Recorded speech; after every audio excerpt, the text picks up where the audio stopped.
With the music scene in Providence, it's like a huge old forest. You know, when you walk into a forest, you immediately see the first largest things, which are going to be these old trees.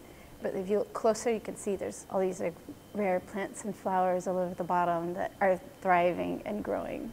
Providence, Rhode Island, a hotbed of artistic and cultural activity, where many musicians live and perform in the heart of the city. But competing interests and tough financial times have forced some establishments to close their doors while new venues fight for survival. The changing landscape brings to the forefront venues that might be doing something right. Maralie Armstrong offers some insight as to just what makes AS220 such a different and successful platform. You know, the whole idea behind AS220 is to give Rhode Island artists and musicians a public forum, unjuried and uncensored. AS220 does a lot to foster more than just music. There's the dark room, all sorts of workshops and classes that are hosted.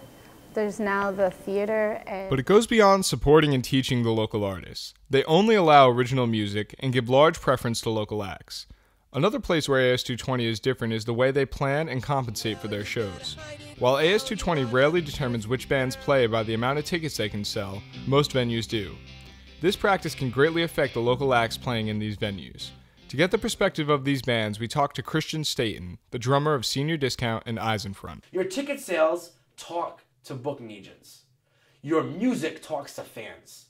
I think it's more effective for the booking agent, number one, because they're guaranteed money and they can calculate how much money is going to be made on a given night. For the venues, I'm going to pay off the bartenders this much. I'm going to pay the door guy this much. I have this much money coming in.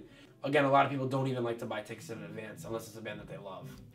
And it seems like the attendees are unaware of the role they play in it all. Remember, I don't go to the local shows as frequently, but I support local bands, their web pages and whatnot. I hear about them through that, and I listen to them a lot, but I really don't have time to go to a lot of local shows. I'll go every once in a while, maybe like 2 a month. I like to check out the local guys, see what's new. I'm a musician myself, so I like to see new talent and get to know new people in the business.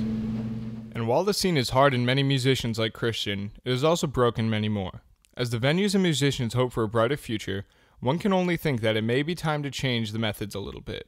My goal is not to make it in music anymore. It was, but as long as I have music in my life and I can play music every day and I can still have the opportunity to play shows, to me, I'm happy and I know I can always do that. Hey.